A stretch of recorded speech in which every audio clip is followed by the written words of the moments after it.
Basically, I played this game an hour or two ago, don't remember how long. It was a GM2 to Champ 4 lobby, a very high rank lobby. I don't know how many of these are pro players. I do know Lep is a pro player. I don't remember which team. Was it, what was it? Was it GK Esports last season? I don't keep up much with the pro scene. But I do believe that Lep is a pro player. And there might be other pro players in this lobby that I'm just not remembering. But yeah, this was a very high rank dive mirror, and Genji is a really interesting character in dive mirrors because despite Genji being a good dive character, he doesn't fare the best into dive, and that's why people have started to talk about him being a brawl character and not a dive character anymore, which I don't necessarily agree with. Um, I would rather classify him as a good dive character, but one that struggles into dive, right? Because you can have dive versus brawl, dive versus poker, or whatever, if you want to talk about like these big comp archetypes, which is a little bit of a not that useful anymore since comps tend to be to have kind of have a mix of everything. Like, how do you classify a Queen Genji Tracer comp? Is it brawl? Is it heck? You can even do brawl or rush if you want. Like, you know what I mean? It's just like there's so many ways to classify things that I don't feel like it's all that useful, especially because a brawl comp can dive, right? A Mauga comp often has dive staging and actually has actual like dive execution because Mauga with run can dive, right? You can have a brawl comp dive, you can have a dive comp brawl, you can have a poke comp brawl. Like if you remember back in the day, double shields, despite being quote unquote a poke comp, was a comp that very much often brawled because it had the cooldowns to actually brawl, especially for like Orisa Fortify and things like that. So it's funny how these things go.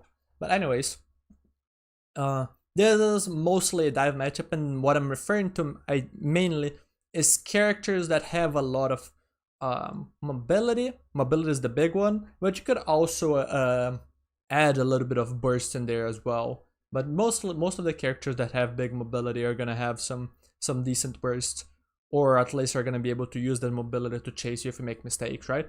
Because that's the big thing with Genji mobility, right? If we were to look at, let me take my pen here. Like, where is it? Hello? What's happening? Okay, there you go, my pen. If we were to look at, let's say, the mobility that Tracer has, Tracer can pace her mobility out better because she has 3 charges of blinks, right? They take you 7 meters only, not 15 from like Genji, but Genji is 1 charge. Lucio is kind of infinite, right? Whereas he constantly can be fast by riding on walls and stuff. Kiriko has 1 TP charge, but it is very big, it goes through walls. She has some range, so she does not even necessarily need to play close, right? So if someone jumps her, then she can TP out, so then the person also needs to chase her after, which is really tough. And also she has Suzu, so that kind of gives her 2 escapes.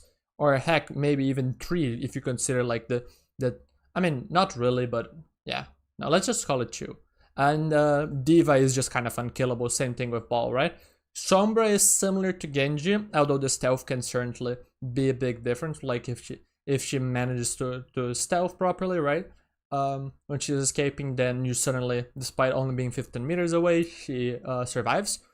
But that's mainly the thing that makes Genji awkward in these situations, right? It's front-loaded mobility. And when other characters can dance around him very well, and mainly like, how do you kill as Genji anyone on the enemy comp? Did you miss anything? No, we're just starting. We're just starting. Okay. But basically, think about this. Like, how do you kill anyone on the enemy comp as Genji here? How do you? It's hard, isn't it? If you want to go for Lucio, you have to bait out what? Boop. You also might need to bait out Amp or something, or maybe you're just gonna have to just skilled with him in the duel, right? Even with him amping heals or speed to dodge shots, even with him booping you away, you hit more shots than he does. But it's a really tough duel. Let's ignore Ball because it's a tank that you can't kill. So you're kind of just like gonna be running away from Ball most time. So yeah, you're not killing Ball. Sombra is not actually as big of a problem. Genji has a good matchup into Sombra, although my Genji specifically does not have a good matchup into Sombra because of ping. Turns out when you need reaction time to be able to cancel hack with dash, and you have an extra 120, 140 ms even of delay on your damage, it becomes a lot tougher to actually react in time to the Sombra. So yeah, it is a little bit extra rough for me when it shouldn't be, but yeah.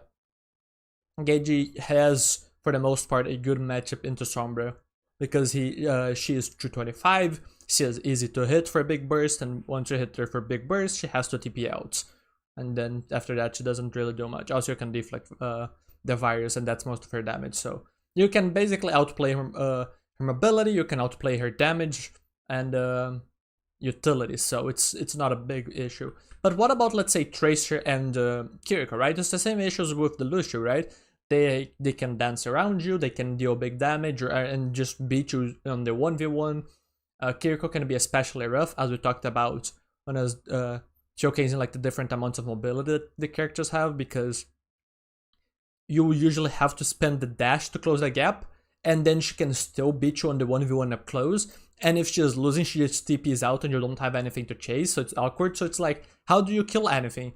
And also, if you do, okay, I'm gonna dash the Sombra, now you're in the middle of the enemy team or whatever, or heck, maybe you're even at an angle. But someone like the Tracer has a little bit of mobility, someone like the Kiriko has a bit of mobility, right? Maybe they have one charger, two chargers or whatever, and so they just choose to chase you because now you're down your only charge of mobility, and now you're dead, because deflect is usually not enough. So yeah, it can be very tough because of this front-loaded mobility, essentially. So that requires a lot of care from the Genji player, both in terms of the dash usage and in terms of positioning.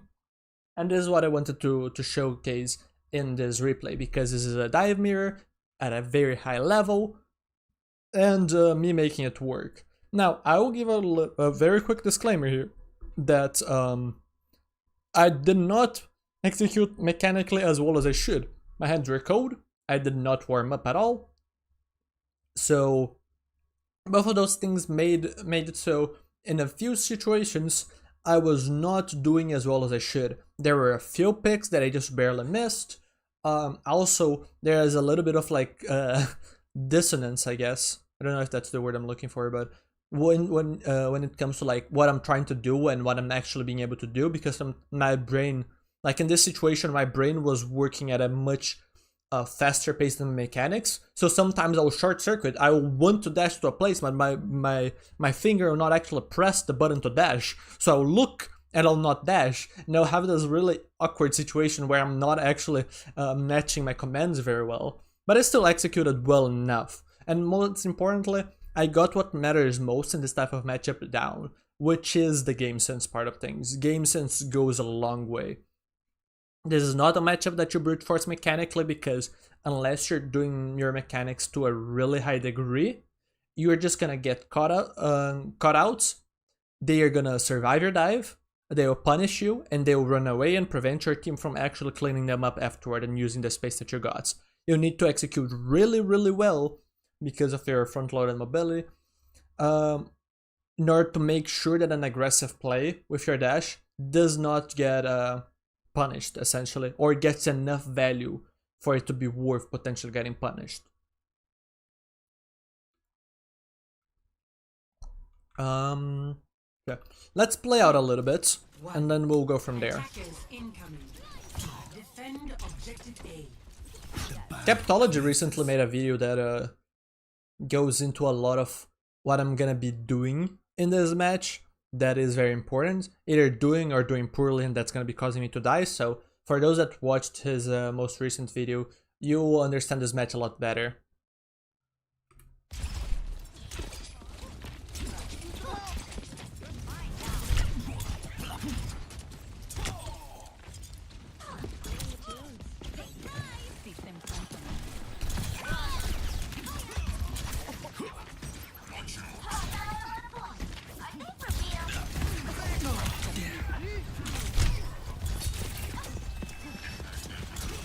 Now, I played out a little bit. I will come back and look again. But did any of that exchange feel weird to you in terms of how I'm playing Genji?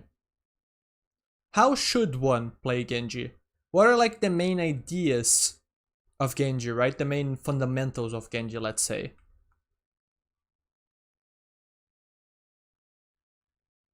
Gonna give some time for people to type.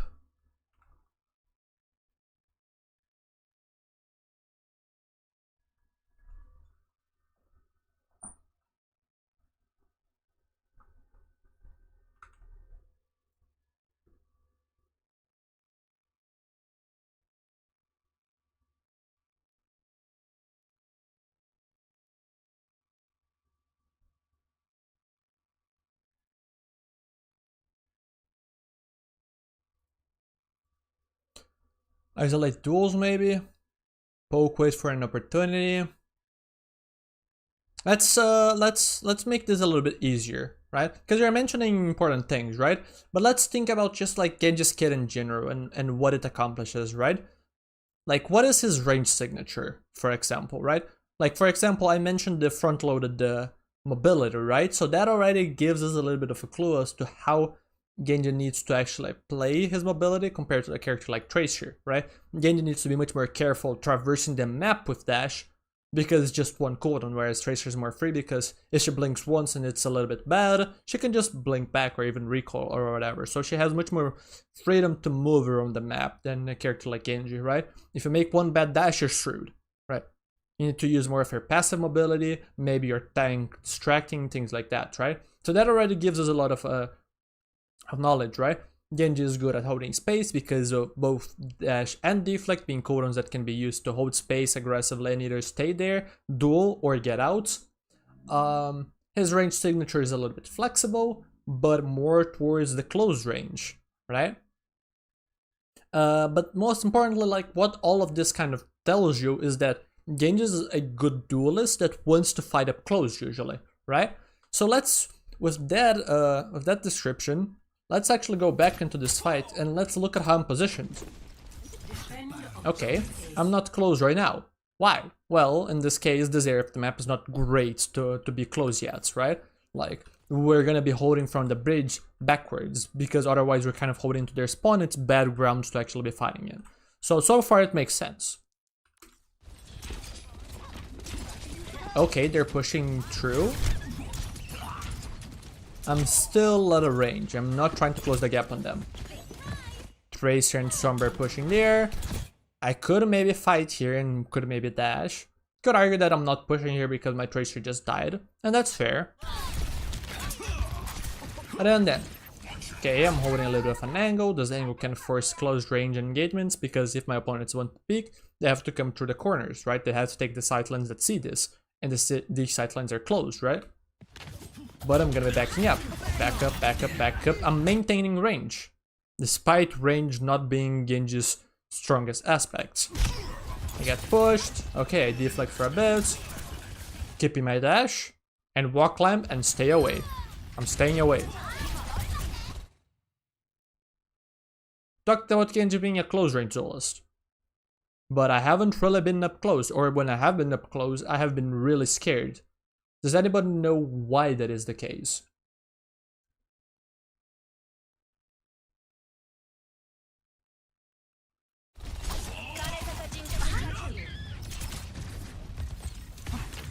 No opportunities? That is a very vague description.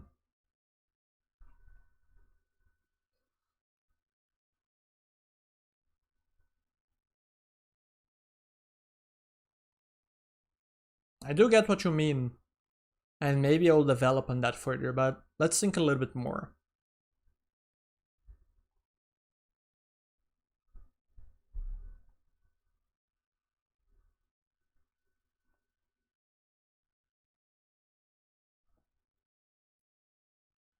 Sure, they were grouped, but it doesn't matter if they're grouped, and I could even go into another replay and quickly showcase this.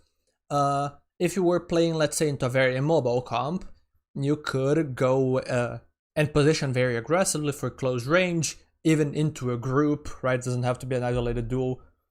It has nothing to do with them being grouped or not. So that's basically what I'm gonna be saying, right?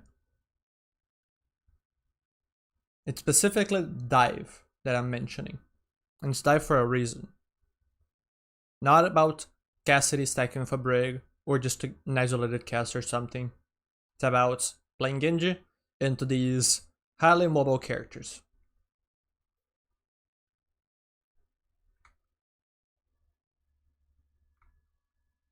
No escape? Yes. Yes. The big thing, as I was mentioning before, right, with Genji's mobility being front loaded, right? Like, and we can even go back here. If I position and fight aggressively now, sure, I will get good damage. Imagine I'm fighting this Lucio right now. I threaten a kill on him, force everything from Lucio. He runs away. He gets Kiriko pockets. That's good value, right? I'm forcing the attention of two supports, getting good damage, threatening a kill. Then I will be low after fighting, so I'll dash out. Now I don't have deflect, I don't have dash, I am low. Sure, their supports are a bit distracted, but they'll have their cooldowns soon back, right? Especially because the one that I would be fighting here is Lucio. And so his cooldowns are short. Ball has cooldowns. Sombra might have cooldowns here, I don't know. I don't know where Tracer is right now. Tracer would not be able to chase me here, but Ball certainly can, Lucio certainly can, and Sombra could. And since I didn't get the kill, sure, I traded a bit, but now I could get chased. And then I get chased, I have nothing for it, I die. Now, how likely is it they could chase me in this specific situation? I don't know. Maybe they couldn't. Maybe my team would back me up, right? In this case, less likely because my Tracer is dead and apparently my D.Va is already half HP. Probably because of losing the Tracer so early, so the enemy team just has more pressure than we do, right? More pressure output from having more people alive. But mainly what I'm thinking about here is just the general principle of the spacing. If I position close and then dash out, they will still be in range to engage. If I stay further away and they go in, now they don't have the mobility to chase if I dash out. Or, as people talked about, waiting for a wrong cooldown use, yes, if they use cooldown aggressively, or maybe not even aggressively, right? Let's say that this Lucio drops low, or he doesn't have the cooldown to escape or something like a Kiriko, we will see that in the future.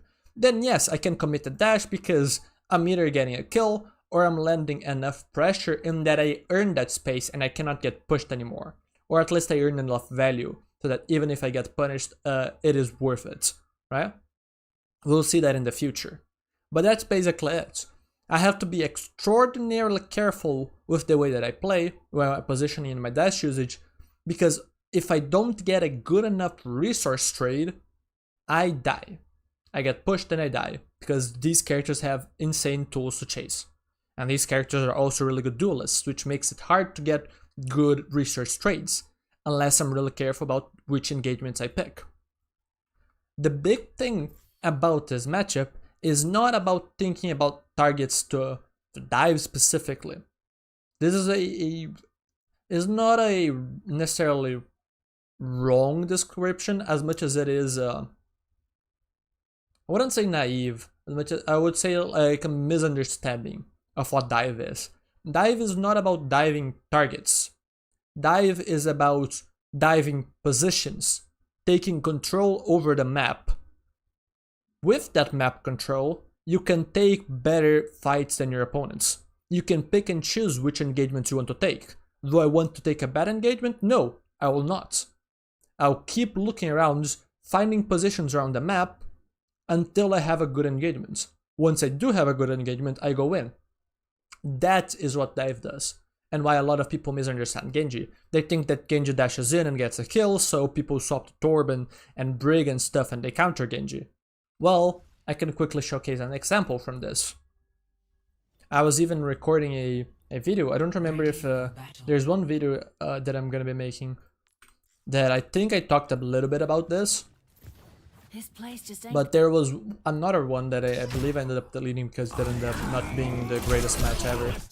About like how my opponents were trying so hard to counter him with things like Torb and Brig, and despite that, I was always succeeding in my dives.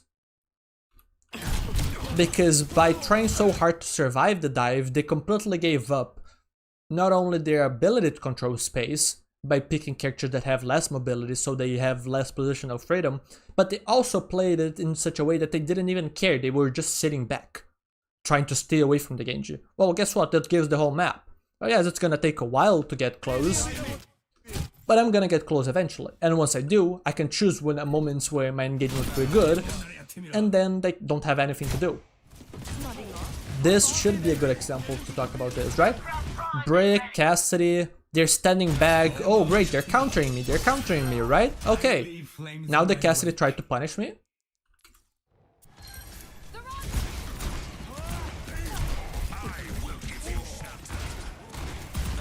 He's countering me, guys, he's countering me, I can't engage. Oh, oops. I didn't want to engage that, yeah.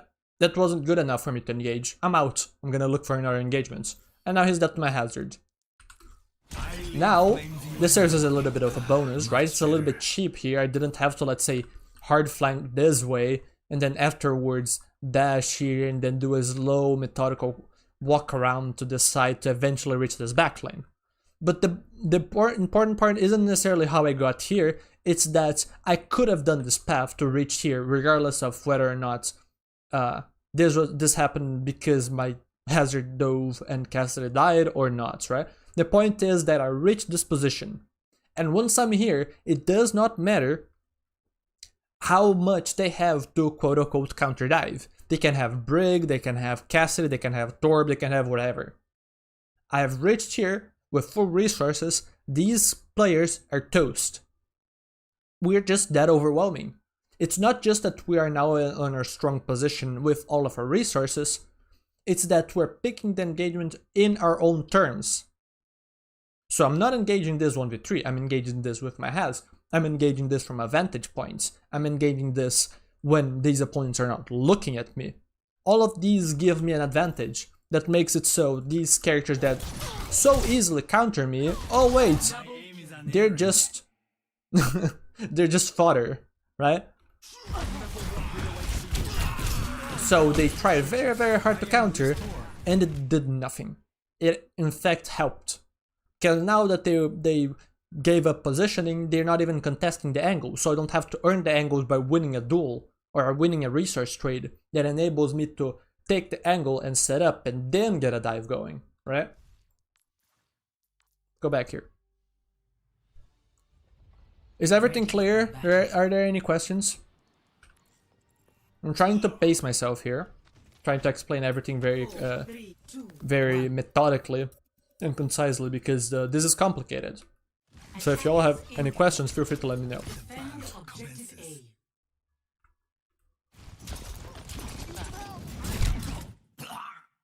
So, if I were to stay too far up, these characters would just chase. As you saw here, right? Ball can use grapple and chase me, so if I played further aggressively, I would just get chased here, and I would have no dash to escape and make me safe. So that's scary, so I'm not going to position there yet.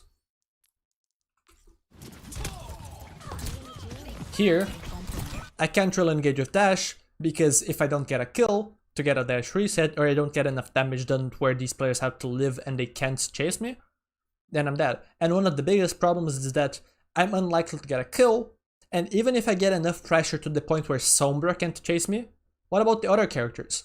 Remember, we're talking about hypermobile comps. Kiriko could chase. Lucio, where is Lucio? Lucio could chase. Tracer could chase. So someone else will take the Sombra spot, and now that I've spent my cooldowns, I'm toast.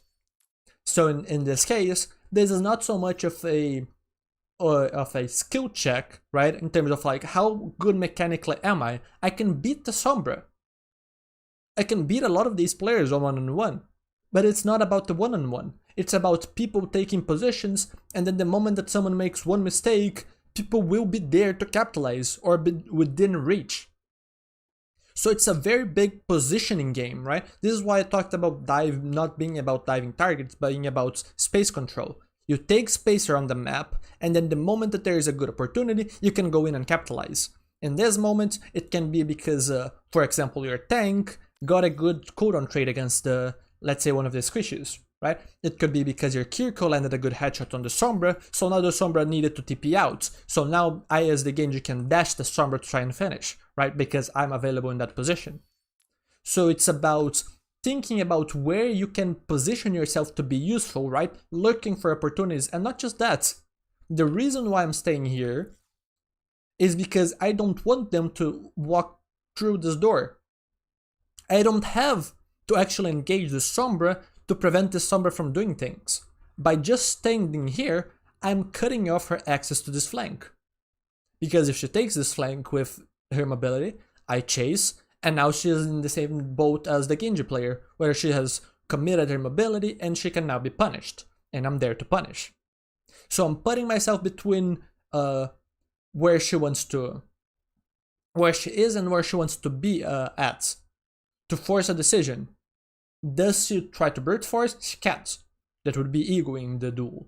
And then at that point, I'm gonna have an advantage, and she is screwed. Or does she take the duel at this range right now, and not the position yet? That's what she should do. And in the case where I aim better, I maintain this position, the Sombra has to leave. If she aims better, I dash out. Now here, I'll end up dashing out, because my Tracer died. My Tracer got too aggressive too early. There was no reason to actually be that aggressive too early, right? This is what we mean with like the big positional game. We're not trying to commit too early, we're looking for opportunities everywhere on the map. If someone takes a little bit of a bad research trade, it's not the end of the world, you lose some space. It's an accumulation of mistakes, or a mistake big enough that's gonna cause kills to happen. So if we look at this Tracer's POV, she committed too many blinks, too early, and without recall. But even with recall, she recalls around here, she blinks out, Tracer and Sombra have the tools to chase, she dies. Unless the team is here to back her up. This Tracer is playing too aggressively right now. It doesn't matter how good her mechanics are, if she makes a good trade where, at the point where she forces out both supports to not chase, the Sombra and Tracer are here, or force both Sombra and Tracer out alone, that Lucio and Kiriko will chase, etc. Does that make sense? I'll pause real quick. Give some time to breathe. I also need to drink water.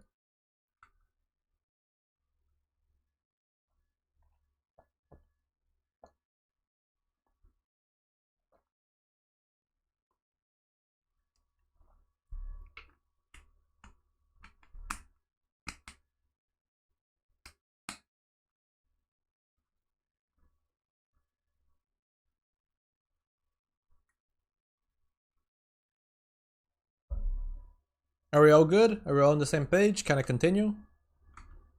If you don't have questions, just let me know at least that if I can continue or not.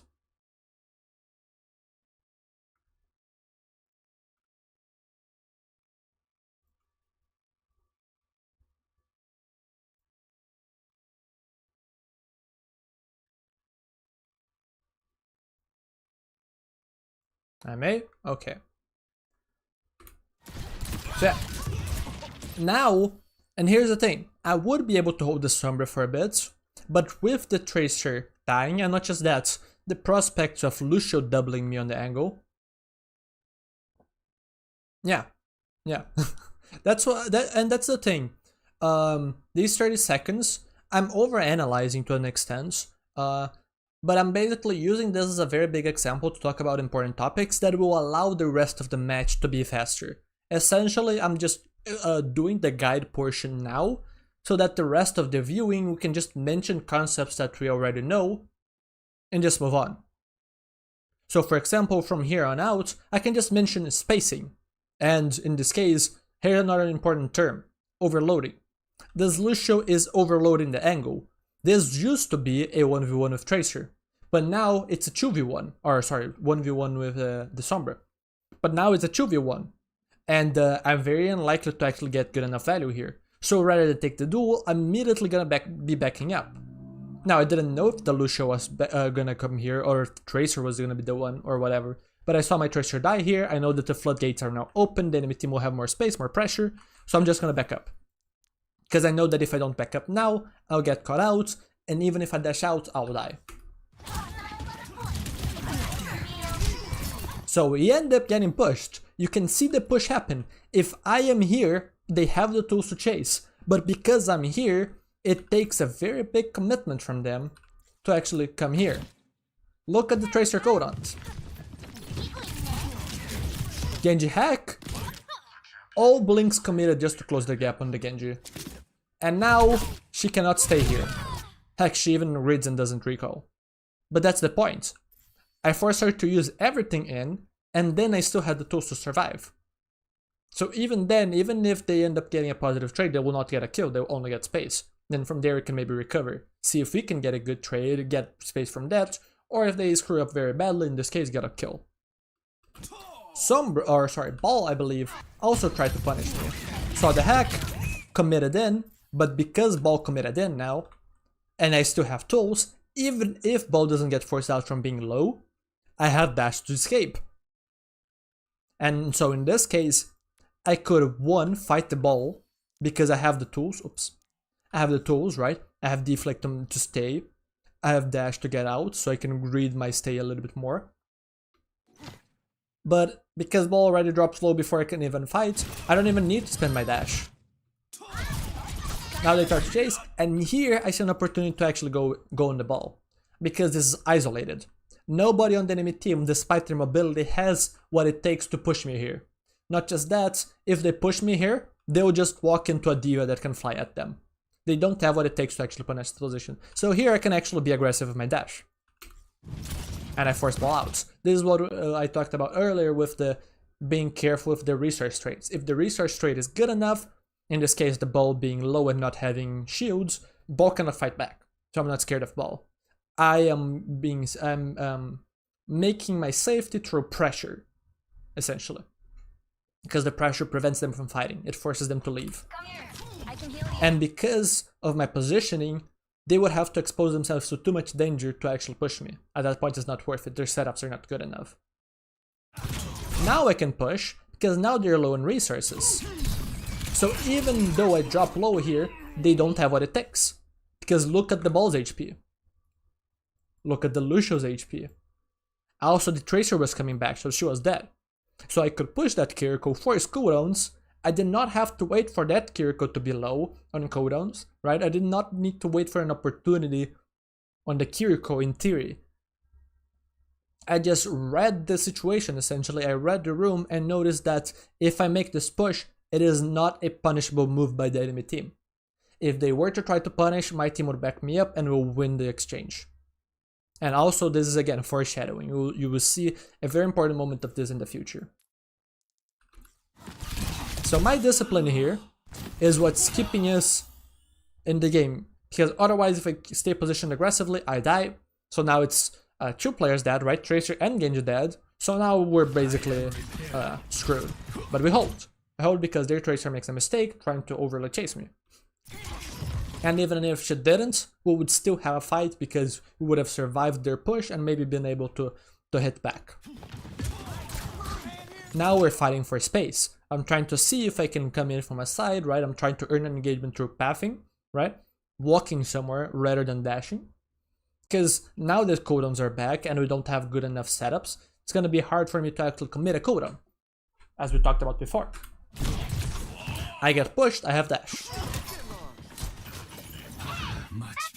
They push me here, but they push so far that they can't really do much. Maybe they could have fought in this case because my team didn't back me up, but yeah, I backed up so far that it was hard for most enemy players to chase me. And even the ones that could, like the Ball, would kill me very slowly, so my team should be able to back me up in time.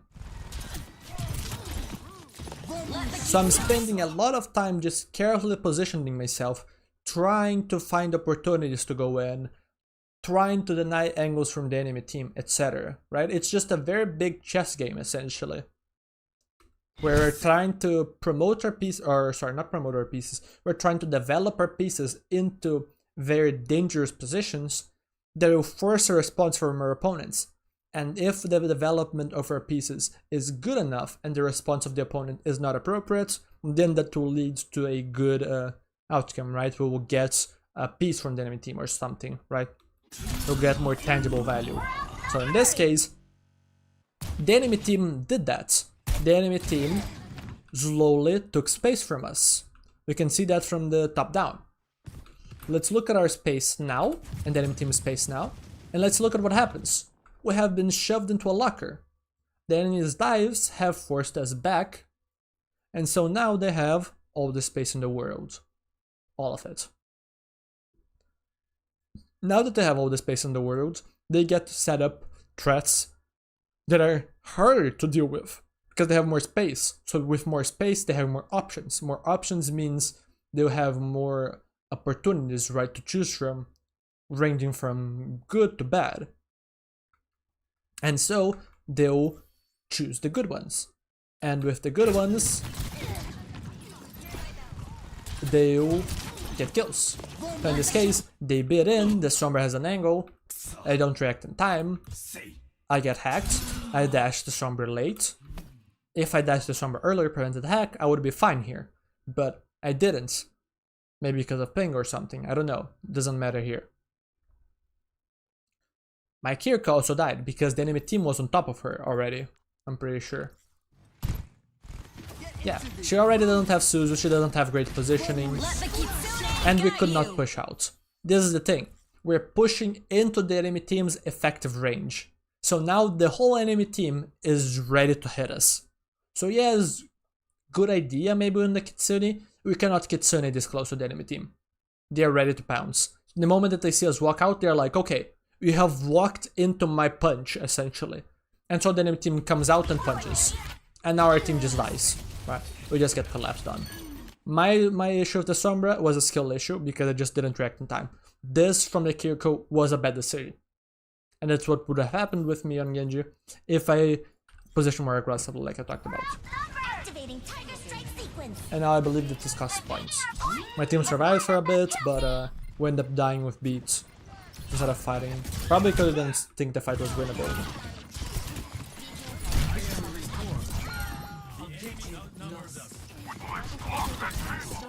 So, control space, look for good resource trades, then set up, and go for kills.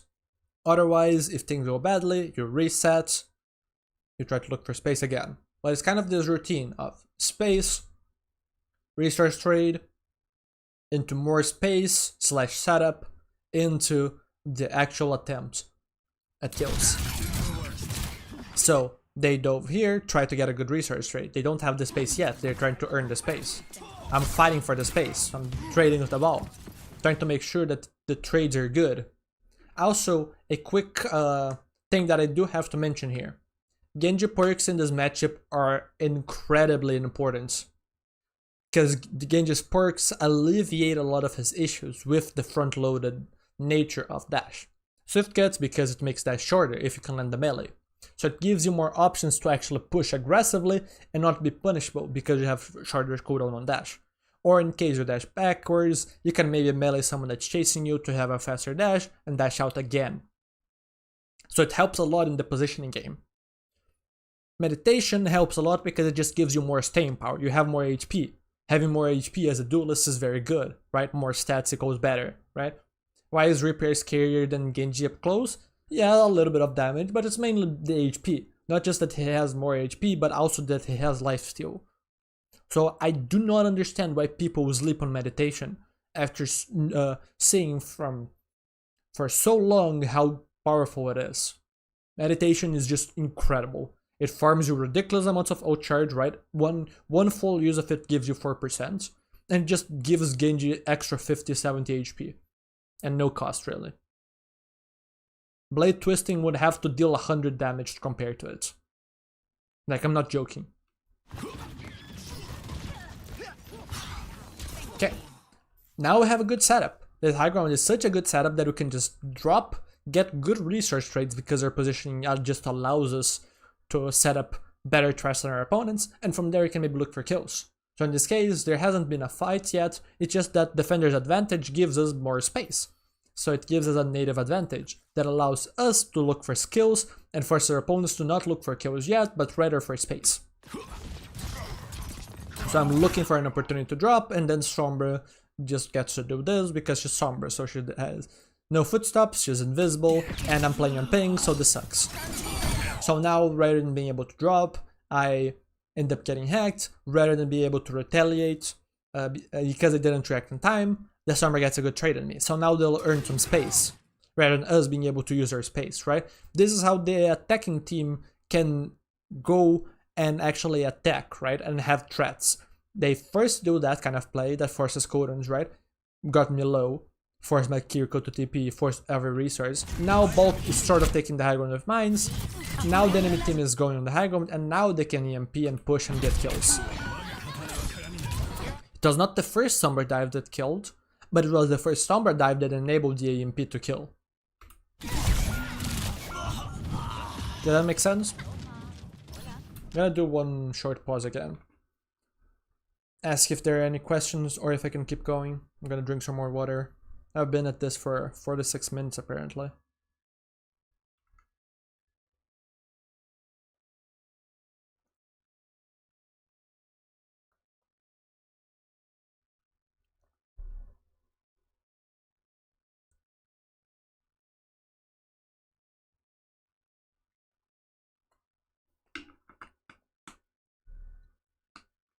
We all good? Can I continue?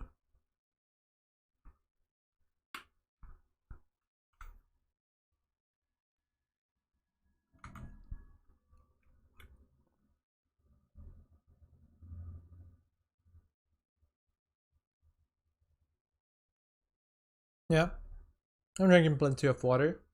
I'm not gonna be able to talk for too long, so I'm probably just gonna go for another half an hour. But that should be enough to finish analyzing this game and close out this workshop. Basically, what I'm doing today is something that I usually do in workshops. Not exactly this way. I should do these more often, like these classes on like different ideas about the game, right? Topics, fundamentals, etc. But this is the kind of stuff that I do over on my Patreon. I host free workshops every month, and I host premium workshops every week. And I go over viewer VODs, I go over my own VODs, I talk about concepts, etc. I break them down into great detail, help people rank up that way. So if for those that are watching this and are liking this and would like to see more of this kind of educational content, consider joining me on Patreon, because that's the best way to get this. As of right now, I don't have the income yet to have good enough video production, essentially, or fast enough video production to be able to do this type of stuff for videos, right, for free, essentially, for everyone to see all the time.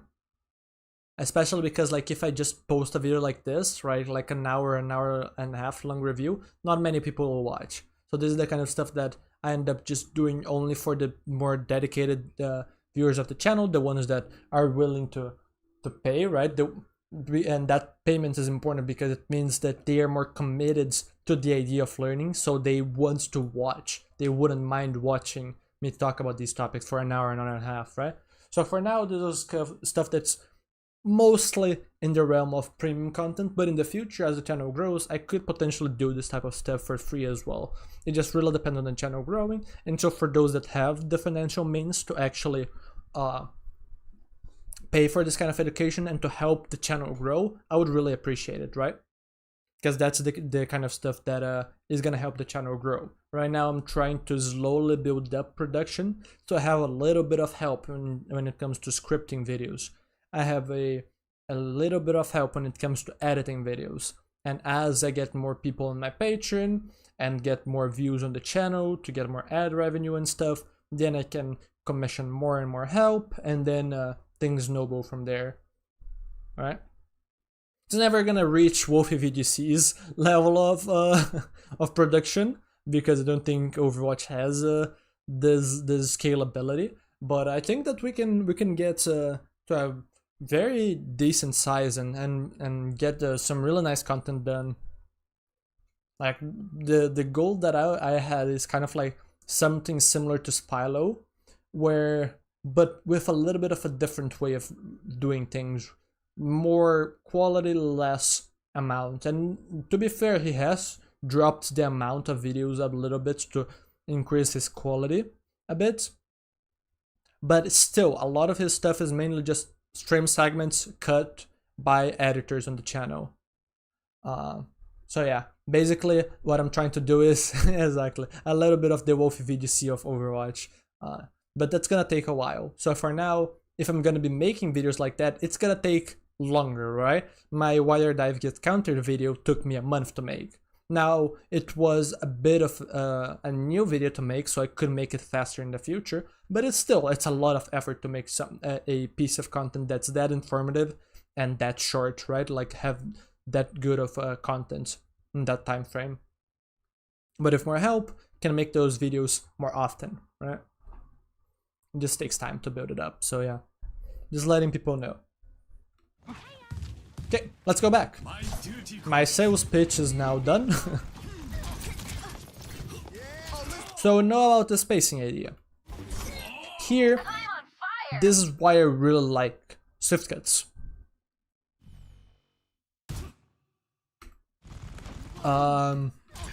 Because as we talked about, we have to be really careful about the dash usage. If I don't have Swift Cuts, this dash, even assuming that nobody can chase me and punish, especially because of the beats, the problem with this dash is that it commits me to the side of the fight really early.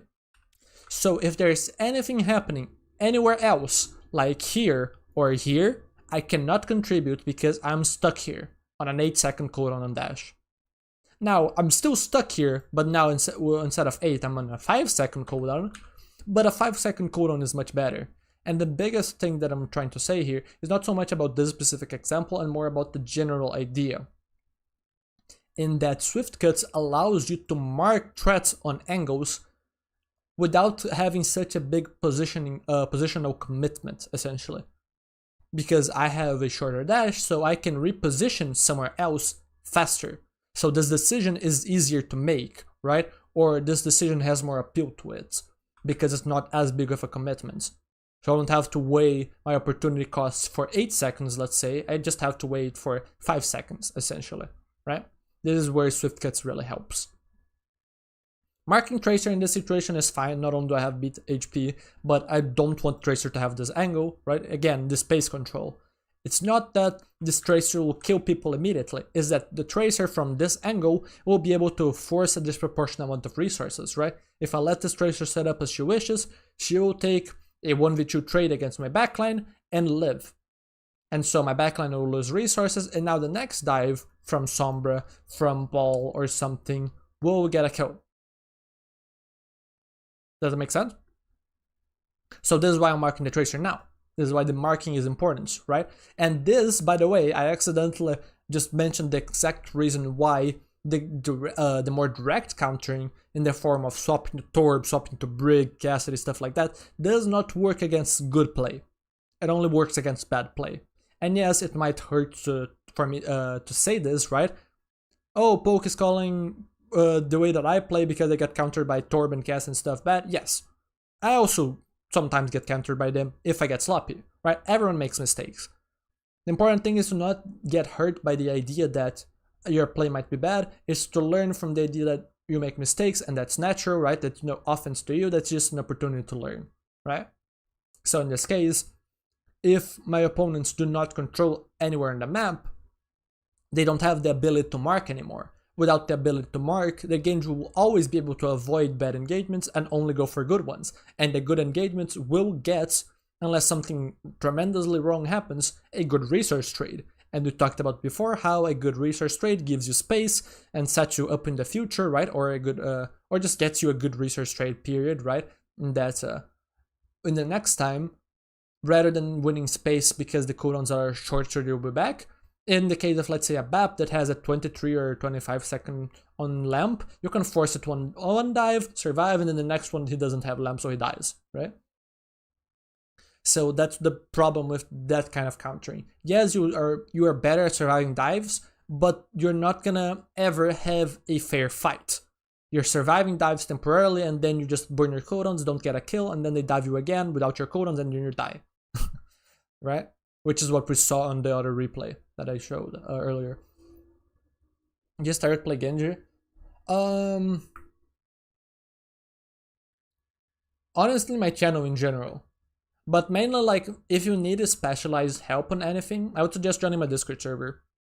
My Discord server has a bunch of free resources, right? The community, with like, as a section to ask for questions, a section to ask for VOD reviews, right?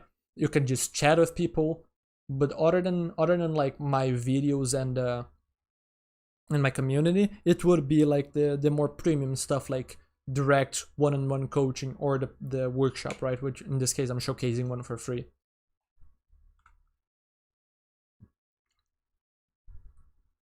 But yeah, I would recommend looking around. I have a ton of different stuff in the channel, but a bunch of different matchups, bunch of different concepts. So look around, see what you want to focus on practicing. Practice that. When you get tired of that, look for some other concepts that makes you happy, right? Gets you excited to learn. Focus on that. Rinse and repeat.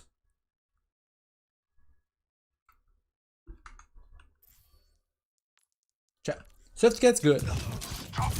I've heard a lot of people talking about. Oh yeah, by the way, I'm pretty sure that Swift Cuts actually makes a difference here. No, 4, 3, 2, 1. Yep. Without Swift Cuts, I cannot finish this Lucio off. So right there, we already saw the. We already just saw why Swift Cuts is good, right? I just talked about this. I didn't remember this would happen, but yeah, less of a positional commitment to go on the tracer. Am I right? Now I have dash to actually commit on this Lucio, whereas otherwise I wouldn't have. So yeah, the people that are talking about Swift Cuts being overrated are people that misunderstand the perk. The perk is absolutely overrated when it comes to bad usage. In fact, it's not just overrated, it's actively detrimental if you're using it poorly, because it makes you go for bad engagements. And sure, you multiply the value of that bad engagement, but multiplying, let's say, 5 by 1.5 is much worse than just having a 15 and multiplying it by 1, right? So, Swift Cuts is not a tool to make bad engagements good. Swift Cuts is a tool to extend the amount of plays that you have available, and to, because of that, right, because you have more options, you now can choose which option you go for, right? Or it strengthens good engagements even more, right? Whereas now, even if things go badly, you now have a faster dash, so you can even just escape from good engagements that go badly and stuff. So Swift Cuts is simultaneously an overrated perk and an underrated perk. And yes, I'm calling it underrated despite people have been calling it broken before, because I think that the flexibility it gives in the right hands is ridiculous. And now, what I will say is a little bit egotistical, but that doesn't have to be in a bad way. I'm not talking about this to put other people down, but rather to hype myself up. Because I've been playing Genji in a more unique way, right? A much more strategic way rather than mechanical focus like most of the community for years. I play Genji on high latency. That's not mandatory, but it certainly incentivizes me to play smarter. So I've been trained better than basically everyone else to make strategic decisions, and this is a strategic perk. It's not a mechanical perk, even if it may seem that way. So I believe myself to be one of the best players when it comes to potentially using this perk in the future. Now, that is not to say that I can't fall into bad habits. In fact, I have. I'll even make a video on like the Swift Cuts paradox, in that even a player like me that theoretically knows not to make some mistakes with the perk, made those mistakes with the perks, and wanted to and even dropped the perk temporarily to use Dragon Search to relearn how to set up and pick good engagements. But in this case, this was a conscious choice that I knew that I was not trying to force its use of, right? While I was still playing the positional game, I just opened myself up for more opportunities.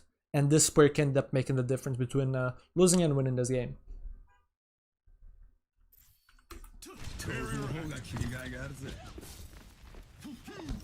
Here, this is funny. Look at how long we stay here. Now I have a question. Would you judge this as good or bad? Now I know that in a vacuum it's just one player trading versus one player, right? Maybe you could think about, oh, but our team has defender's advantage. Yes, in theory. But also, remember how I talked about how hard it is to actually engage early and how you need to be very careful? You can, but you need to be very careful. So try to weigh everything that you know and think, is this a good or a bad play? Because we have all of the information that we need to know whether this is something that we should be doing or not.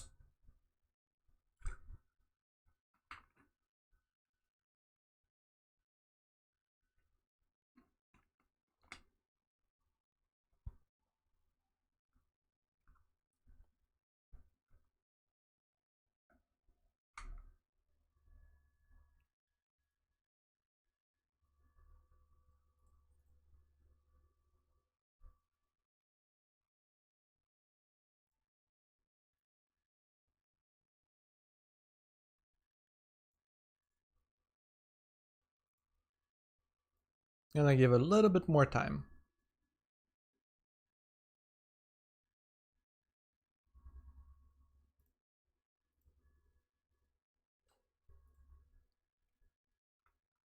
Alright. In my opinion, this is very good. Main reason is what I mentioned here with the Tracer. If I just let her have her setup, she will have a good resource trade. I don't want her to do that.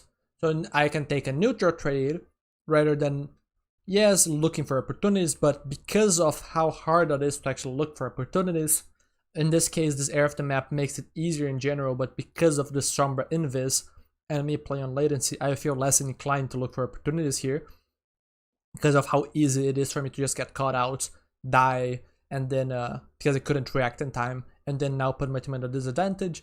So I just take the guaranteed 1-for-1 trade here. It is completely fine. If I was not playing versus a Sombra, I might drop here. If I had a backline that trades better into this Tracer, like maybe Brig for example, who is really good into Tracer, then I would not mark Tracer, or maybe not as long. Maybe I would mark Tracer initially to delay her setup on my backline and then go on the team during the rotation right now while Tracer is still trying to set herself up. But because of the specific circumstances, I think that marking this Tracer makes sense. So I spend a long time marking this Tracer, because it's very unlikely that I'll be able to do anything to the rest of the team. And then, there we go. Tracer was so afraid of the duel that she didn't even take the duel. She just tried to skip past us. And guess what? Spending all cooldowns in just means that now she has a disadvantageous fight, because she has no blinks to edge around, she gets a recall force immediately. So now I can contribute to the fight and she can't. She needed to take the duel. My positioning forced the duel. And also, very important to note, I am not trying to dash this Tracer. I am checkmating this Tracer by doing nothing. Because I'm positioning myself in her way. She cannot... what's a better point of view? Maybe this way. Yeah, maybe like this, yeah. Not perfect, but yeah. She has two paths, right? This path and this path. But no matter where she goes, she's gonna have to blink to get there, because otherwise she just gets spammed out because we have good poke damage. At least into her, right? We have more effective range than Tracer. So she has to spend some cooldowns. If she spends some cooldowns, then I can dash. And then she doesn't have cooldowns, so now I'm gonna win the trade. Tracer beats Genji if she has all her blinks in close range, maybe. Or mid-range, rather. But I can force close range here with her only having one blink, at which point I can win. I can bully her. So, because I'm not engaging, I'm guaranteeing that the moment that she chooses to walk up, she will take a bad trade. If I were to dash her, she dodges with one blink. Now I don't have dash, she is at mid-range and she has two blinks to maintain mid-range. She wins the trade, even if I don't die. I'm gonna be forced out, I'm gonna have to walk back towards my team, and now she'll be able to use the flank however she wants. So this is one of the big theories that I've been testing lately that I've really enjoyed against Tracer. The way that you beat Tracer is you maintain a certain distance from her, and whenever she wants to rotate to a position, rather than challenging her directly, most of the time, if you can land a dash, then you can also land some shurikens at which point you can just burst and force recall immediately, which is great. But you do kind of need her to use some of the blinks, or not to look at you if you want to make that play. But even then, rather than necessarily chasing Tracer here and going directly for her, just positioning myself in such a way that I can maintain this distance and force her to actually walk into me, use her mobility in, because that will not get her anywhere. That's essentially the game that I'm trying to play. I'm moving ahead of time to mark rotations. If this so I can actually give an example. Where in the time? Where? 4:38. This is really cool. And I especially want to stress out this point because I see a lot of Genji players struggle versus Tracer, want to ban Tracer because they think that Tracer just beats Genji. And yes, maybe in a vacuum Tracer beats Genji, but also in a vacuum Genji could beat Tracer. It really depends on how people play. Now let's see where it is. Is it here? Yeah, they stopped Tracer. Yeah, I believe it's here. There we go. Right here. This is really cool. I love this. I love this, I love this, I love this. Yeah, there you go. Right here. Let me actually go back just a second. Where's my cursor? Hello? Okay, there you go. I found my cursor. So, I spot Tracer rotating right side. Before she was hidden. Now she's here. My team is towards the back here. Where does this Tracer need to go to be able to hit my backline? Where? There aren't really multiple ways. And because of where she's pathing, she's kind of just announcing it out loud where she's going, right? Where is it?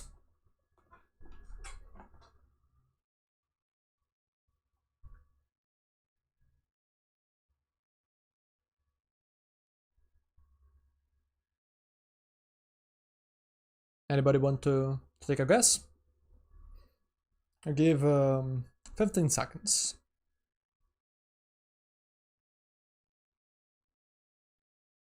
Behind and around, yes.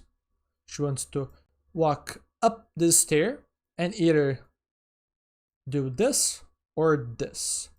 She's not gonna be going this way because I'm marking this already, and also she has shown that she's not going this way because she's here right now. So no matter what, she needs this path right here. So rather than confronting her directly here, I make a different move. I spot the Tracer. Do you understand the power of this move? I have not shot a single thing at Tracer, right? A single shuriken. And I don't have to. Just by dashing to this high ground, this Tracer already has a huge problem when it comes to her plan. Become an obstacle, yes. Yes. It's the same idea as before, right? I'm maintaining a safe distance. I'm avoiding the direct confrontation. Rather than making it up to like skill, and especially, it's not just about skill. In the confrontation where Genji commits his dash early into Tracer, unless he lands it, and that the Tracer is looking at you, you are not landing it. At least not in high rank. You are going to lose the trade. The Tracer just has an easier time in that fight. Period. So it's not in the direct confrontation that you're most likely to win. Yes, you can beat a Tracer in a direct confrontation, but it's mostly because you are much better than the Tracer. equally skilled are not gonna be fair. So you're gonna lose most of the time. So I'm gonna completely ignore that idea entirely. I'll just position myself here and say, you're either taking a fair fight with me, fair / unfair. Committing 1 or 2 blinks in does not necessarily mean that you can take the duel, but it makes it much, like, it changes the odds to be either even or in my favor. Or she doesn't go for the flank period, at which point it's also a good outcome, because now this Tracer is not threatening my backline, and she has to go elsewhere.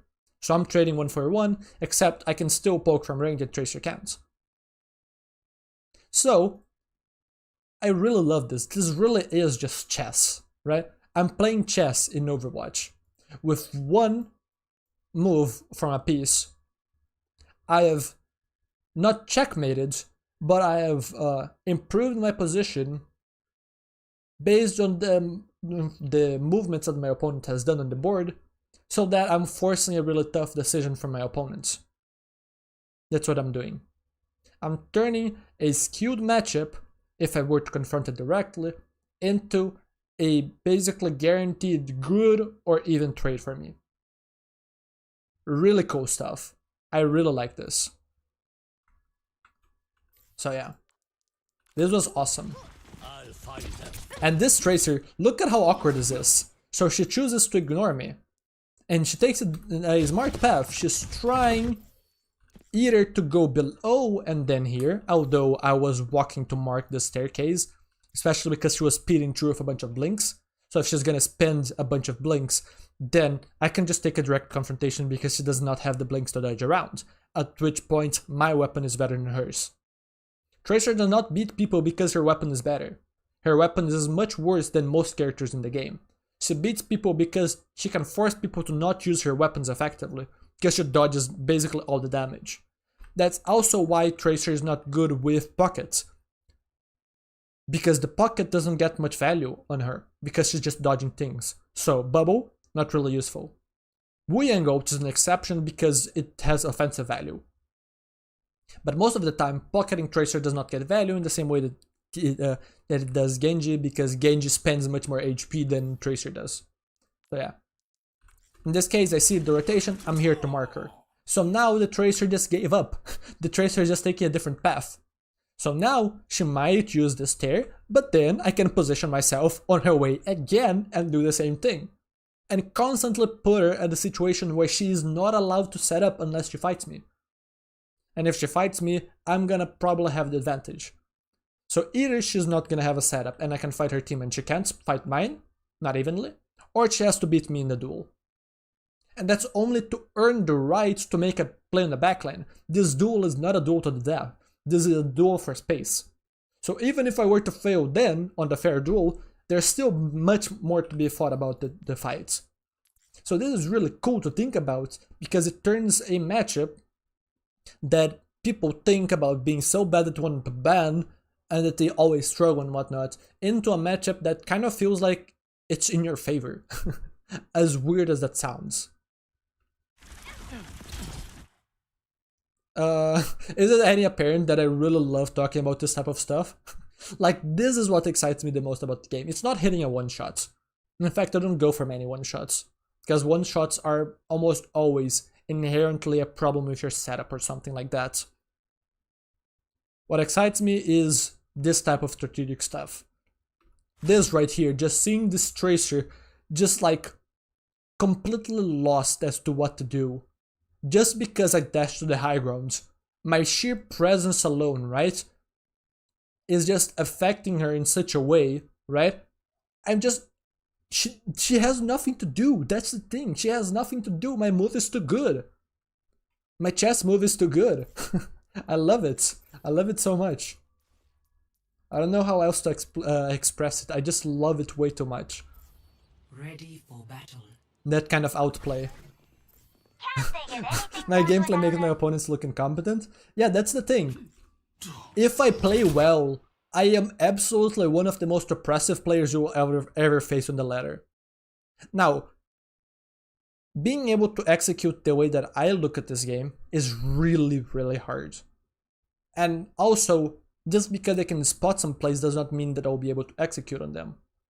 But that's one of the things that I'm going to be talking about in a video. This is planned, there is some work in it, I have an idea for the structure, I just have to take the time to actually write it. But a lot of this is one of the skills that I'm talking about, which is adaptability.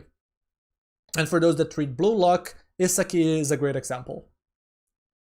But essentially, if you can play a really good strategic game and you understand what your opponent needs to do, and you can constantly adapt to that idea and put yourself in their way, you're constantly going to have the upper hand. So basically, as long as my execution is good enough, and not just that, I also need to be thinking fast enough to the point where I'm figuring out the stuff in time, right?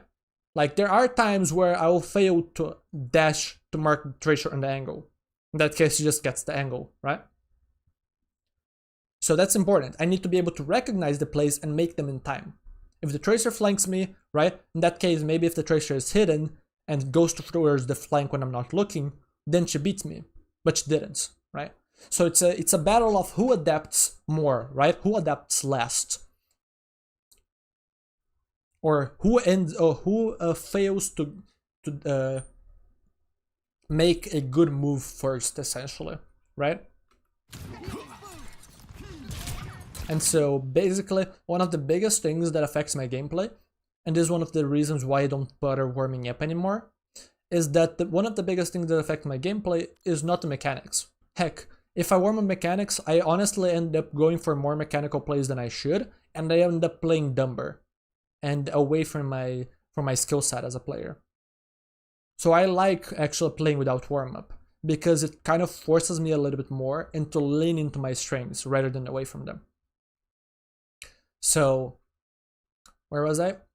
Oh yeah, but yeah, this is very funny, right? Not warming up being positive, but yeah, the big thing that helps me actually improve is analyzing games.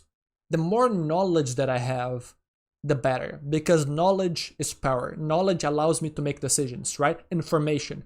And again, teasing a little bit about the video, the adaptation requires information. I need to know what my opponents are doing, right? What ultimates they have, where they're positioned, right? What evil characters they're playing, right? To know how I should respond. If they're playing dive, I might need to play further away. If they're playing Zen and Widow and stuff, I need to not peek at range and close the gap as much as I can, right? The information is power. I need the information, gather the information, adapt to it. So I need the knowledge to know how to adapt and how to adapt fast, right? Know the approaches for all the different characters, right? In all the different situations. Gather information to be able to choose which approach is best, right? So basically, I'm not gonna give spoilers for those that watch Wolfie VGC here and have not watched the end of his last tournament video, or at least like the end of his last really well produced one, right? Because he posted one more tournament, but that one was was just cuts from a stream rather than being a fully edited double movie, essentially, right? But one of the things that Wolfie does there is basically what I kind of do, both outside of the game and within the game, right? Where I just kind of have a plan for basically everything, or I have a bunch of plans in my head, and the more plans that I have, then the stronger my adaptation will be, and the less tools my opponents will have to deal with me.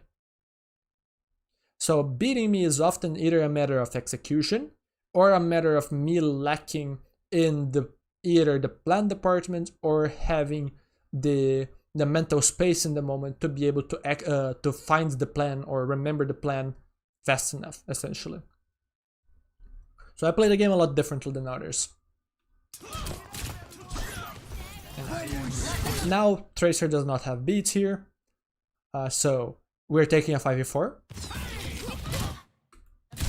I wanted to blade here. The one problem here is that I don't have lifesteal, and despite the Tracer not being here, because they have beat advantage, and also they had a ton of space. I don't know why my team lost so much space, but they did. So maybe because of the alt economy or something that we're a little bit scared of and we were playing further back or something, doesn't matter. But this makes it so despite the Tracer play that I made, and even just taking a really good trade against the Sombra there, it's in a rough spot. If I can Blade late into this fight when they're low on cooldowns and in positions to get caught by me, as they went too aggressive with the beat and didn't get kills, for example, or even if they did, they walked close to me so I can Blade them, their Lucio does a really good play. Most likely because, and here's the read, right? I'm pretty sure I don't even need to guess here. I'm pretty sure that what I'm about to say is just hard truth, because Lap is a pro player. And so I would expect Lap to know here that I have Blade. I haven't bladed in 4 minutes. So I have Blade still, even if I just charged it passively. And he just beat aggressively. So what Lap is trying to do is beat aggressively and shoot the Genji to prevent Blade. Because if he just beats aggressively and my team survives and I have HP, I Blade, I win the fight. So the only way that the aggressive beat works is by shooting me. So he's doing what I'm doing. It's not like my skill is unique. It's just that I often think multiple steps more than my opponents do. And my opponents have spent their stat points differently, in that it's more about the mechanics or the positioning or something rather than, let's say, the planning and adaptation, as it is with me, right? Anyways, what up, Shroom? But yeah, in this case, I had a good, and this is why it is so difficult, right? And why, despite in a vacuum, it's sounding like I'm just the greatest player ever and they should always win, right? How my opponents can win. In this case, they just had a research advantage. Making a plan to win this fight would be hard. Not just that, but here, I did not react appropriately. I focused too much on the Sombra. I did not think about the possibility of anyone else rushing me with the beat. Realistically, I should have. So in this case, I failed to make the last adaptation. My opponent made the aggressive beat move. I should have expected them to try and push me because I have Blade, and then hid. I should not be pushing out. In theory, I should be pushing out the moment that the Tracer commits the cooldowns, because this Tracer is out of the fight and then I can contribute. This is a 5v4. But because of the beat, my brain should have instantly swapped gears into going back into the room, not become a valid target. Not only because they wouldn't know that I'm here, but it would take too much for them to even get here, at which point they can't even force me out very well. So I allowed Sombra to force my cooldowns and Lucio to push me when I'm down cooldowns, to prevent my Blade. So yeah, this is a learning opportunity for me in the future. Maybe when I see opportunity like this, where in theory my play is good, right? Because I want to take the fight before the Tracer is available, so it's a 5v4. I see the beat, I need to go back in and hide, because I'm the key player here. I need to Blade late to clean up the fight. And that would have given me the last adaptation. Now my opponents could maybe adapt further and not beat, but in this case, not beating is also fine. So this is why it's such interesting and high level gameplay, right? That's going on with like these ideas. And yeah, here Lucio Martinia cannot pull out Blade. I made a decent salvage play right here with the wall climb. I did not get healed by Mercury in time. If I do, maybe it's recoverable, but yeah, just really well made play by the Lucio there. And we almost still win. We barely don't farm Primo in time, and the reason we almost still win is because they beat 5v4 with not the greatest setups in the world. So they still had to walk in a bit. They couldn't use the beat as well. They had one less player shooting. But yeah, because it didn't adapt enough, as much as it should have, yeah, that didn't work. There I tried to use Swift Cuts, because if I use Swift Cuts here, I have 3 seconds dash, I can hold this position.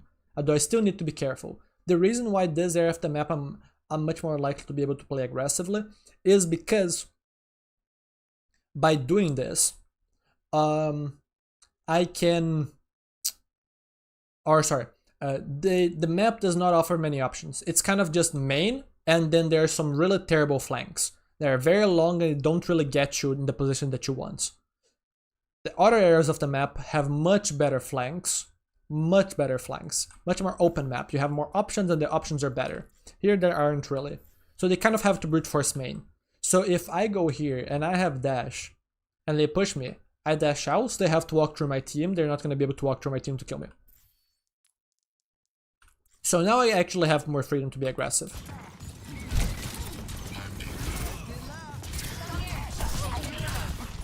And yeah, that dash push is also a little bit enabled by Swift Cuts. Although here, even without Swift Cuts, I can deflect, go back to the corner, they can push.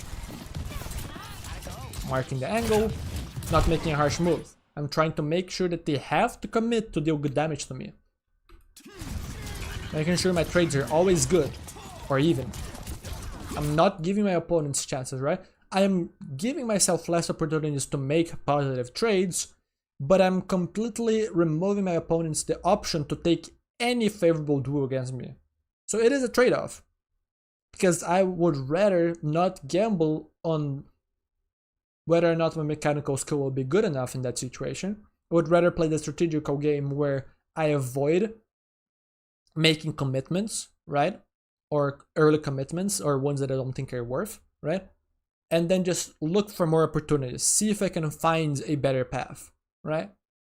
So I'm not a big gambling man, essentially. I'd rather avoid the gambles, even if they might be require some slightly negative plays, if that means seeing the fight for longer, at which point I just get to see more opportunities and probably end up finding a better path forward, right? I'm going aggressive blades. There it is. There it is. If I see that they're taking too much space can be what... That's one of the big things. I don't remember where I saw this. I think it was on Reddit or something. Maybe I could be wrong.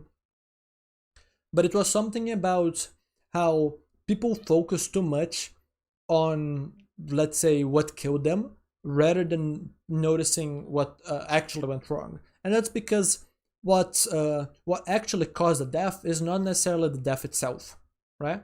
And by that I mean, like, what caused the death is not necessarily their Cassidy hitting you with double headshots, for example. It's the fact that you let the Cassidy gain a good sightline.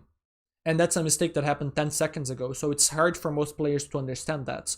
So they might think that, or in the case, oh, I am a Genji, I am killing the enemy backline, right? For example, maybe the Zen swaps to Moira because he is just dying over and over to me. Not noticing that it's not the Zen that's the problem, it's his spacing that's the problem. And he's gonna keep dying to me even if he swaps to Moira, because I'm gonna manage to close the gap, I'm gonna have an advantage there, and I'm gonna win the duel. So, and the reason I'm mentioning this, for your question, is that yes, they have no ults, so maybe I don't have to blade because I don't have a power spike that I need to counter with one of my own. But for example, if I see my opponents, right, if there is a red flag being raised, such as my team losing a lot of space, that might mean I need the power spike now to prevent them from using that space to beat us with superior setups, right? So that's the kind of game that I play. I play the game on a more strategical level, where I can spot wins and losses ahead of time, or high likelihoods of win and losses ahead of time. So for example, if I see my opponents taking a bunch of space, I actually have a really good example of this. Let's actually get out. Service. Great example. I'm probably not going to be able to finish that replay. We have been at this for an hour and a half. I've talked a lot. I might be starting to lose my voice soon, so I need to make sure I stop talking a bit. Especially because I have another workshop tomorrow in theory. But there's a really important moment in this that I would really like to talk about.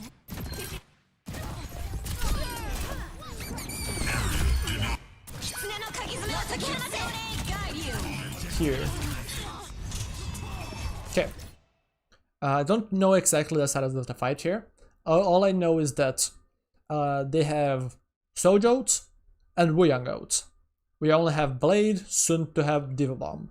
Alt economy can go both ways. Points will be decided by whoever wins this fight.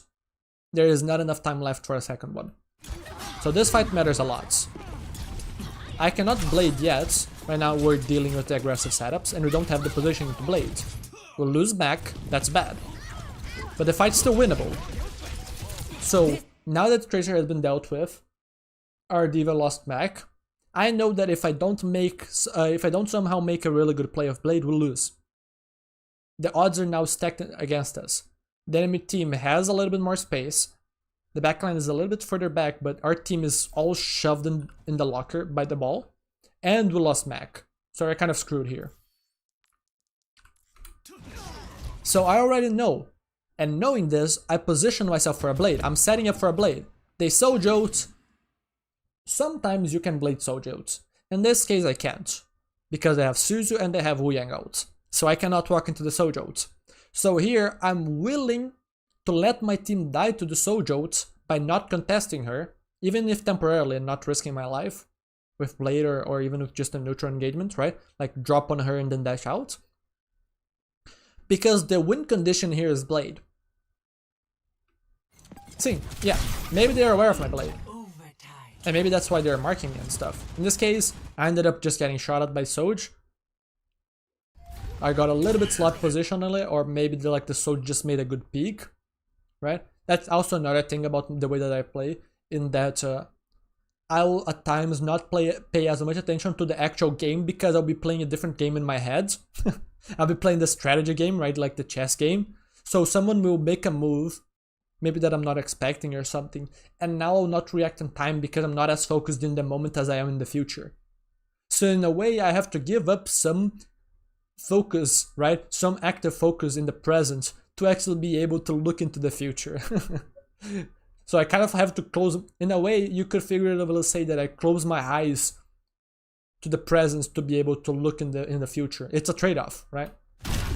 So yeah, my playstyle is absolutely not unbeatable by any means, even if it may sound like it in theory, right? There are always trade-offs. And in this case, the Soj shoots me, so not only do I not get to blade at that moment, which I would have liked, when the Soldier Note ends and I have a good setup,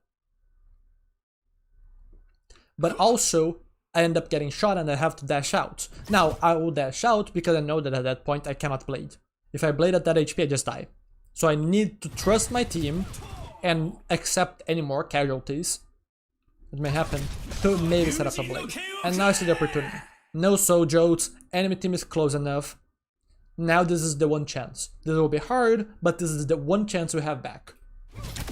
I blade. The HP is doing a big favor here because otherwise I would be already almost dead. They panic. I wait because I know that they have Suzu. I know that they have Wu Yang ult. I have to play around them. I have to wait these cooldowns out. I need to keep my cooldowns, right? I need to keep myself flexible. If they Wu Yang ult the Soj, I dash the Wu Yang. If they Wu Yang ult the Wu Yang, I go for the Soj. I can't really go for the Kiriko because she's getting the TP away. In this case, I will go for the Kiri after killing the Soj because I'm not gonna go for Trey or Ball. So it's one of these two, and I cannot go for the Wu Yang because of the ult. So I take the gamble on the Kiriko, get the kill. Somehow I also live the Wu Yang, which is crazy. But I did enough, right? I solo contested 3 people, I got 2 kills, and the third one is busy. So now, despite us having lost mech and a lot of space, and even losing a little bit of our, like, I don't know how many people were lost in that fight, I was not paying attention to that because of the narration, but I at least gave my team a chance to recover, and they played well enough to recover there, so that even though I don't get to kill the Wu Yang returns, we actually end up beating the Trey and the Ball, and then we win. I feel all warm inside. So yeah, this is, I don't remember why I went into this when I was hearing the icon vote. Oh yeah, it was because of your question, right? About like going aggressive with the blade. They don't have ults, right? It's about like spotting these situations, right? I knew that the only way through to come back and win that point is with blade, so it's worth the risk. I'm gonna make everything in my power to make that play possible. If I don't see the play being impossible, then I don't make it. But because I saw a possibility right at the end, at the last possible moment, right? If I got shot early in that blade, then I don't even blade, right? Just like I didn't blade when I got shot by the Sojouts. And yeah, It's a full-time job being so the things capable- lined up well enough that I could blade there and I could turn. Time. The payload has But yeah, there can absolutely be reasons. There are also reasons to hold, and so far there hasn't been a reason, right? They have not had good enough setups that warrant a blade. We're winning space through neutral. We don't have to blade here. Still don't have to blade. They're not doing anything. They're just posturing for positioning. They're not gaining any positioning because they're not screwing up. In fact, we're the ones that are winning the exchange. And there's a great example. Positioning, right? They're surrounded and they're grouped up. This is so easy for Genji and Winston to just cleave and kill everyone, right? It's no wonder they literally disappear. Like they literally just disappeared here. Like they were all full, they lost all of their HP all at once in 1 second. That's how much cleave we had. This is no time to doubt yourself. But yeah, this is why. What killed them is not the fact that we're dive characters and dive characters go kill, right, and get close. It's the fact that the dive characters got better space. Here the focused one.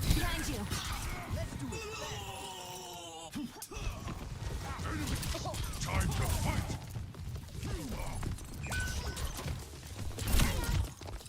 Here, I'm thinking about Blade. Why? Trisha died. We have better space, so it's still winnable. But in this case, I had to worry about EMP, maybe. I had to worry about beat, although I don't think I think I only tracked EMP, I didn't track beats.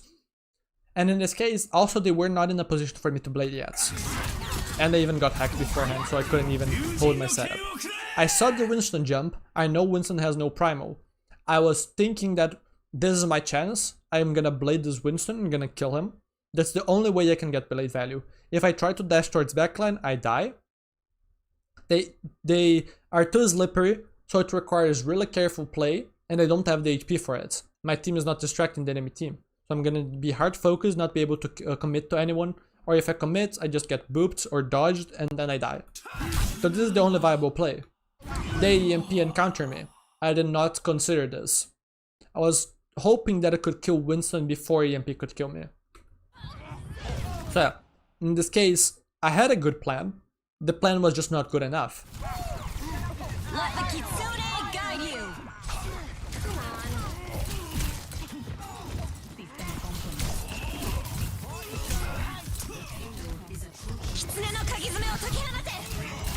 Winston screws up from playing too aggressively. That Winston does not need to do that. Beating EMP? Yes, kind of. Although we did lose not only Blade, but we also lost our beat from trying to fight their beat with our beat, or sorry, the EMP with our beat. So it is kind of a good trade, although it really depends on which one was triggered first and how far the layering goes. And by the layering I mean we beat, so they EMP, so we beat, so they beat, so we X ult, right? Who is gonna have the last ult, essentially? Usually the team that has the last ult is the one that's gonna have the advantage. In that case, they had the last ult, so they had the advantage. Unless my play on the Winston gets the kill, or I dodge the MP or something. Right? Or just like one team, despite having the worst layering, can get more value out of their ults still, or something. Yeah. This is basically, like, this Winston is a perfect, like, if we wanted the TLDR of, like, the reason for this video, this is the issue. This Winston is throwing. All this Winston has to do is either sit on this high ground or sit on payload and wait for us to push points. We need to touch points. We don't have the map space to threaten any kills. So realistically, we should not threaten any kills. The enemy team should threaten the kills. And if any kill is threatened, the enemy team just backs up. There is no reason for the enemy team to ever lose. Only draw or win. But this Winston gave us a win con. Because he fed early. So now his mobility out, just like Genji's mobility out, is not enough. He gets run over while he doesn't have primal. This was an awful play by the Winston. And it's a perfect way to encapsulate why I am playing the way I did, and sometimes fail to play, right? Like in this case, same thing on my side, right? Now, I did commit for the Winston kill because it was worth, But ignoring the Winston kill, theoretically, this is a bad play, right? Pushed up too far, so I get isolated and die. Despite using my ability out, because it's not enough, they chase. 60 seconds remaining. Now, one thing I do wonder is how many of you that are watching are still watching from all that time ago, because I know that people have to come and go. So, some of the explanations here, right? I'm explaining with the context of people having watched the earlier parts that better explain a lot of these concepts. So this part might not make as much sense. And for those people who say, just watch the VOD from the start when you have the time, right? This is gonna stay up as a stream later, so you can always just catch the full thing. I would highly recommend for those that are interested in learning from this. Because honestly, this is probably one of the highest values, if not the highest value video, I guess. In this case, more so for like long form content, but it's the best content that you will have for Genji playing the dive, probably, or close to, in the internet that you will see. You can find similar stuff in general, but I'm talking about specific through the lens of Genji, because that's the character I love, right? So yeah, for those that are interested in this is probably one of the best resources out there. Again, playing a little bit further away, this Winston jump doesn't even deal any damage to me. And if it were to threaten me slightly, I just dash out. Let's kick this off. 30 seconds remaining. And now you can see how they move up, they try to do stuff, but we got better poke than they did. They used their resources poorly because they just had worse positioning than we did. And now we can maybe look to go in because they are in a bad shape. In this case, I just barely did not punish the Sombra. And despite us having superior setups because of their good primal, or better primal, because we also primal but didn't get anything, and also because I failed my kill on the Sombra, they're somehow gonna win this trade, despite us having set it up properly. If I position further aggressively, I never even get the opportunity to go on that Sombra, because I would be out with no cooldowns, right? Cute little stall attempt here. Adventure and then Malga rotation, but yeah, was not gonna happen. Alrighty. There is more to this. I already gave everything that's required to watch this. So rather than finishing this on stream, because I kind of need to end it, I cannot really speak much more. I need to preserve my voice. And I also not just gonna leave this playing because I kind of want to use my PC for other things.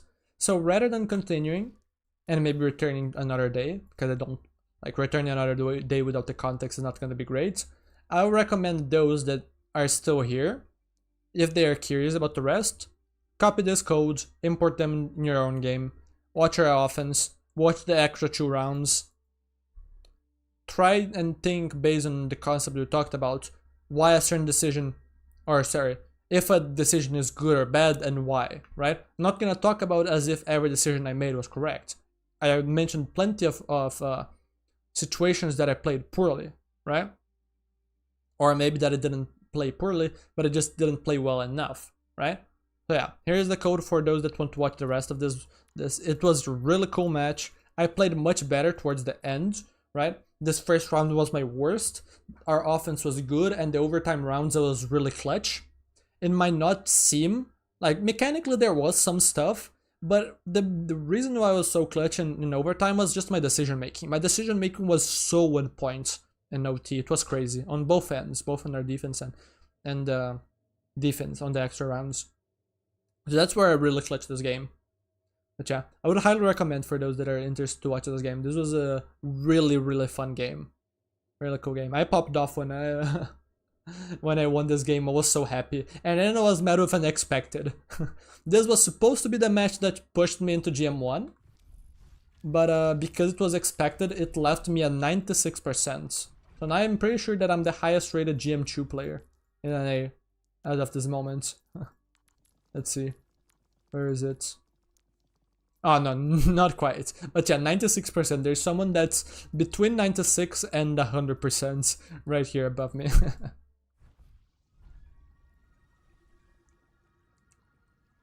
Their Kiri had Suzu that don't think I kill him? No, probably not. Maybe they could have outplayed me, maybe, right? I took the risk because I thought it was worth it. But yeah, that's gonna have to be it for me. If anyone has any more questions or anything like that, do let me know. Or sorry, if you have any more questions, I'm gonna have to answer them through Discord instead. So you can jump in there, you can ask questions while I'm offline. Also, because it doesn't require me actually talking, I can help after the stream is done. Otherwise on stream I can't really. So yeah. For those that are interested in the Patreon, I already made a page earlier. But for those that weren't here, just check my Patreon. I have a bunch of free stuff there, so you can always check the free stuff before you commit to a paid membership. See if it's the kind of stuff that you want, etc. Alrighty, I had a lot of fun.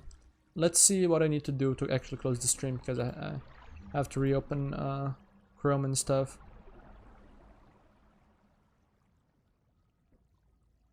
But yeah. Alrighty, that's gonna be it then.